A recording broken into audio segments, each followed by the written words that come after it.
Most customer success teams wait until 90 days before renewal before they start worrying about retention.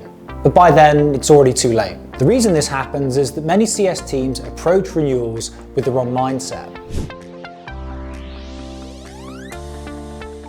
Retention and expansion aren't events, they're outcomes, and they don't happen in Q4 or in a renewal email. They're built consistently from the moment the contract lands. Yet across swathes of CS orgs, we still see the reactive mindset that's harming businesses.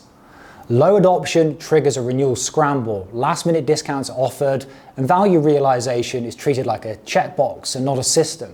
If your goal is sustainable growth, it's time to shift that mindset. This is about embedding retention and expansion into every stage of the customer lifecycle, using a framework built for long-term success. So if you're still watching, there's a good chance you need a new strategy for retention and expansion. We find that the most successful strategies are anchored in the LACE model. That stands for land, adopt, consume, expand and renew. Each phase isn't a handoff. Instead, think of it as a signal of how ready your customer is for the next step or how much risk they carry. Let's break down each part of the LACE model. Land. This is more than just deal closed. It's when your CS motion begins. You calculate CLV, assess initial licensing, and understand what success actually means for the customer. Adopt. You're driving onboarding, usage, and early value. The goal here isn't checklists, it's traction. Health scores, usage metrics, and success planning begin now. Consume. This is where value realization is measured. First it's time to value, then health checks become critical. If you're not hitting 75% adoption in this phase, expansion isn't on the table. And finally, expand and renew, the longest phase. Forecast models come into play, CTA timelines trigger, and value should already be proven and not pitched. So when you look at it through this model, retention and expansion aren't back-end functions.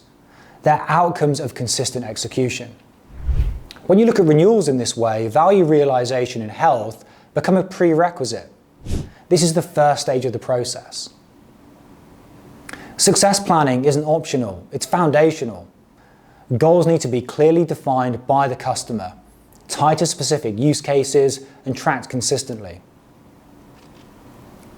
Customer health isn't a gut feeling, it's financial signals, product adoption, and strategic alignment.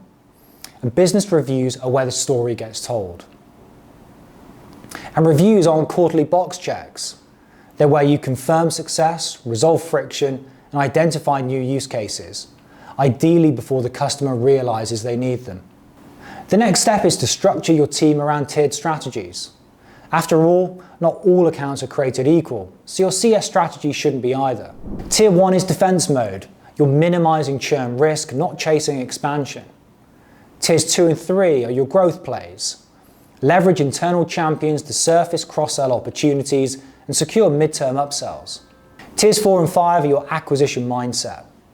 Use partner ecosystems and solution bundling to expand early-stage accounts and drive adoption fast. Every tier needs a tailored approach. Roles, engagement cadence, renewal motion, and CTA triggers must align to the strategy. Related to this, you have to define ownership and align roles. Renewals fail when ownership is unclear, so you need a unified playbook across CS, sales, and renewals. Who owns expansion opportunities in the CRM? Who sends the pricing? Who leads negotiation? And when does legal get looped in? Your customer needs one message. Internally, that requires one owner per deal stage and crystal clear handoffs. Build your timeline backwards from the renewal date. 180, 120, 90, 60, and 30-day CTAs should guide forecasting, prep work, and customer comms. The fourth step is to forecast intelligently. Retention and expansion goals mean nothing if you can't predict deal flow. Structure your forecast with precision. Pipeline equals early stage, no pricing. Best case equals use case confirmed, pricing discussions underway. Commit, that means 95% likelihood, ready to close. And closed, booked, and entitlements are updated. This model gives leadership visibility, avoids renewal fire drills, and ensures you're not missing revenue targets due to process gaps. And finally, close strategically, not desperately. Midterm upsells, gold. They improve stickiness and create early expansion momentum. Don't wait for renewal to pitch new features, pilot them now. And when it's time to close, incentivize longer terms, not shorter ones. Offer smart, low-cost extras like free service months to sweeten renewals. If the deal's shaky, buy time with a contract extension. It signals partnership and can often salvage revenue. Retention isn't a last-minute hero play. It's the result of consistent, structured execution across every phase of the customer journey. If your CS team is serious about expansion and lifetime value, it's time to shift from reactive to strategic, from timelines to telemetry, and from case management to customer transformation.